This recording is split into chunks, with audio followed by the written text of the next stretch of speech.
What if the person you've been trying to fix, change, and control this whole time isn't the actual problem? What if you are? Stay with me, because this is going to feel uncomfortable. And it might completely set you free. Think about the last time someone's behavior sent you into a spiral.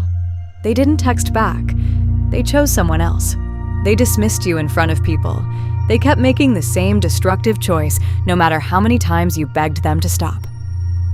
And you couldn't let it go, could you?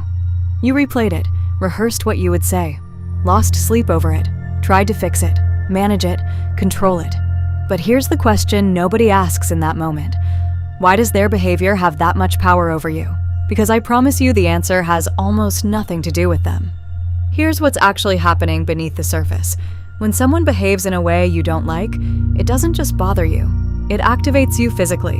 Your chest tightens, your mind races, your body goes into threat mode, and your brain, trying to protect you, does the only thing it knows how to do.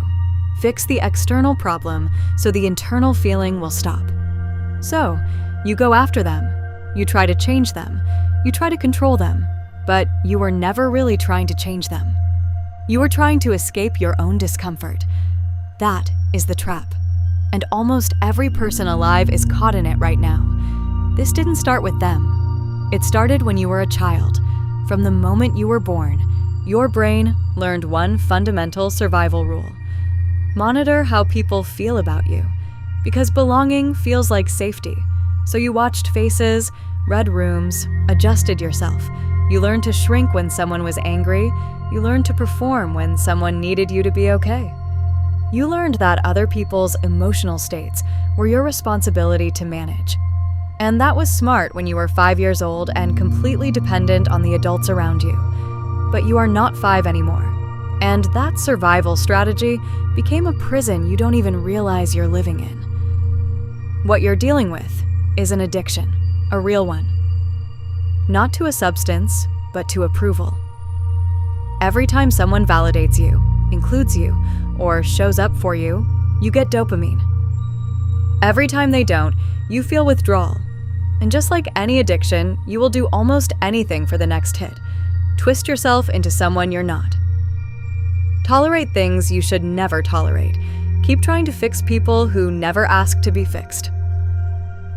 All of it chasing a feeling of safety that was never theirs to give you in the first place. And here's where it gets raw. The real reason you can't let go of their behavior isn't because of what they did. It's because of what you're afraid it means. If they don't show up, does that mean you're not worth showing up for? If they keep choosing wrong, does that mean your love wasn't enough? If they walk away, does that mean something is fundamentally broken in you? You have been turning other people's choices into a verdict on your worth. And that is the wound underneath all of it. Their behavior was never the real problem.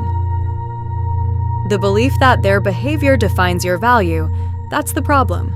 So what do? You stop outsourcing your sense of self to people who were never qualified to hold it. You stop turning their choices into an emergency inside your nervous system.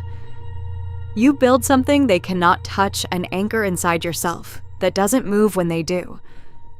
That's what let them really means at its deepest level. Not just releasing their behavior, releasing the belief that their behavior tells you who you are. And then, let me be the source of my own stability. Let me decide what I'm worth. Let me build a life that doesn't depend on anyone's approval to feel real. This is the work, not easy, not quick, but it is the only work that actually changes anything. Send this to someone who's been giving too many people too much power over their peace.